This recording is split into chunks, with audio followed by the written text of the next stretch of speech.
आहे आणि माझं 4थी पर्यंत शिक्षण आपल्या ह्या शाळेमध्ये झालेलं आहे पूर्ण. आणि त्याच्यानंतर मी शारदानगरला शिकलेली आहे 10वी पर्यंत. आणि त्याच्यानंतर मग माझ्या मैत्रिणीला ऍडमिशन घ्यायचं होतं बारामतीला, म्हणून मला पण घ्यायचं होतं, म्हणून मी 11-12वीला शारदानगरला ऍडमिशन घेतलं होतं.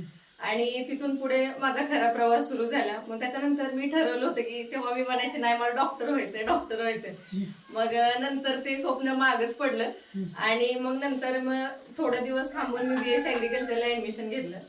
आणि मग मी 4 वर्ष येवलेला डिग्री पूर्ण केली. आणि त्याच्यानंतर मी जे काही माझं पोस्ट ग्रॅज्युएशन आहे 2021 नंतर पुण्यामध्ये MBA फायनान्स केलेलं आहे.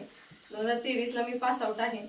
आणि त्याच्यानंतरच मी MPSC ची परीक्षा द्यायला चालू केल्या होत्या आणि माझा 2023चा क्लर्कचा पण रिझल्ट आला होता. मग काही दुर्दैवाने तो काही माझा आलेला नाही. सगळ्यांना वाटायचं माझं झालेलंच आहे, पण तो काही माझा रिझल्ट आला नाही. आणि नंतर मग वेटिंग मध्ये पडले, पण ते सर बोलले म्हणजे MPSC कडून असं जाहीर झाले की आता वेटिंग लिस्टच लागणार नाही. मग ते खूपच माझ्या आयुष्यातलं एक पहिलं फेल्युअर तेच होतं. त्याच्यामुळे मग नंतर मग काय करायचं ठरवलं. मग नंतर मग मी राज्यसेवेची प्रिलिम्स दिली. तेव्हा माझा स्कोर चांगला होता आणि तेव्हाच ऍग्रीचे आंदोलन करून जागा ऍड झाल्या होत्या. मग त्याच्यानंतर मग ही आपली प्री पास झाले. मग मेन्स पण दिली मी मे मध्ये. आणि त्याच्यानंतर माझा आता 27 जानेवारी 2026 साली इंटरव्ह्यू झाला होता. त्यांनी खूप कष्ट करून मला इथपर्यंत पोहोचवले. तसंच माझ्या भावांनी पण मला खूपच साथ दिले. माझ्यामुळे माझा लहान भाऊ शिकलेला नाहीये याची मला खंत वाटते, पण त्याच्यासाठी नक्कीच मी प्रयत्न करेल. इथून पुढे जे काही माझ्यासाठी माझ्याकडून होईल मी माझ्या दोन्ही भावांसाठी करेलच. आणि मला असं म्हणायचं की कोणत्याही परिस्थितीचा बाव न करता आपण शिकत राहिलं पाहिजे. आपल्या कोणाच्याच घरची परिस्थिती एवढी चांगली नाहीये की आपण जाऊन मोठ्या शाळेमध्ये शिकू शकतो. जे आहे त्याच्यामध्ये आपण शिकायचंय. मी तुम्हा सर्वांना सांगते, असं काही नाही की चांगला शिक्षक असला म्हणून आपण शिकू शकतो. शिक्षक कसाही असो, मुलाने शिकायचं जर असेल मुलं कोणत्याही शिक्षकाकडून शिकू शकतो. फक्त मुलांनी शिकलं पाहिजे. त्याच्यामुळं स्वतःला जे करायचंय ना ते मुलांनी केलं पाहिजे. घरचे आपल्याला सांगत असतात की तुम्ही हे करा, तुम्ही ते करा. नाही, तुम्हाला जे व्हायचंय ना ते तुम्ही डिसाईड करा की तुम्हाला काय व्हायचंय. आणि परिस्थितीचा बाव न करता तुम्ही शिकत राहा. 100% तुम्हाला यश कधी ना कधी भेटतच. आणि तुमच्यामध्ये पेशन्स असणं खूप गरजेचं आहे. आणि जर आपण एखाद्या मोठ्या मुद्द्यावर जर तुम्हाला जायचं असेल तर तुम्हाला डिसिप्लिन खूप गरजेचं आहे.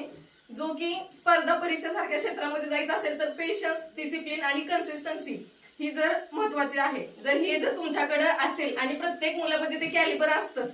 आपण म्हणतो नाही मी झेडपी मधून शिकलोय असं झालंय, असं काय नसतं. झेडपीतले मुलंच खूप हुशार आहेत. आणि इव्हन आमच्या सोबतचे जे काही मुलं अधिकारी झालेत ते सगळे जिल्हा परिषदेच्या शाळेतच शिकलेले आहेत, नियमला शिकलेले आहेत. तेच मुलं पुढे जातात असं काहीही नसतं. मी पण एका साध्या शाळेमध्ये शिकले. इव्हन मला कॉलेजला म्हणजे माझ्या डिग्रीला सर मला ॲग्रोनॉमीला टीचर नव्हते, इंटॉमिनॉलॉजीला टीचर नव्हते, तरी पण आम्ही शिकलेलो आहे आणि आम्ही फर्स्ट क्लासमध्ये पास आहोतच.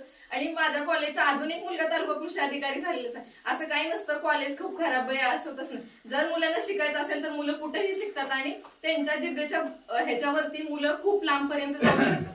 मला तुम्हाला एवढंच सांगायचंय की तुम्ही जे काही करताय आतापासून तुमचं जे काही बेस आहे, फाउंडेशन आहे ते एकदम व्यवस्थित करा. आणि सगळ्यांना सगळं येतं. आपल्याला असं वाटतं की मला येत नाही, कारण मला पण माझी मेन्स झाली तेव्हा मला वाटायचं सर मला येत नाहीये, हे मला येत नाहीये. लँग्वेज बॅरियर सगळ्यांना येत असतात. आणि कोणतीही गोष्ट करायची असेल तर जिद्द चिकाटी तर पाहिजेच, त्याच्याशिवाय काही होत नाही. आणि आता सर्वांनी ठरवायचंय की आपल्याला काय व्हायचंय. आणि आपल्या समोर म्हणजे इथली तर मी पहिलीच आहे, असे तुम्हीही होऊ शकता. माझ्यासारखं तुम्ही इथपर्यंत तुम्ही पण जाऊ शकता. त्याच्यामुळे तुम्ही प्रयत्न करत राहा आणि एखाद्या चांगल्या शाळेमध्ये शिका. तुम्हाला शिक्षक तर चांगलेच भेटलेले आहेत. आमच्या वेळेस एवढ्या फॅसिलिटीज पण नव्हत्या, आम्हाला तर बेंच पण नव्हत्या. आणि हेच सर्वांना तर माहितीच आहे. तुम्ही सगळ्यांनी व्यवस्थित शिका, व्यवस्थित अभ्यास करत जा, व्यवस्थित होमवर्क करा तुमचा. आणि तुम्ही एवढा माझा छान सत्कार ठेवल्याबद्दल मी सर्वांचे आभार मानते. आणि तुम्ही पण आल्याबद्दल तुमचे पण आभार. धन्यवाद.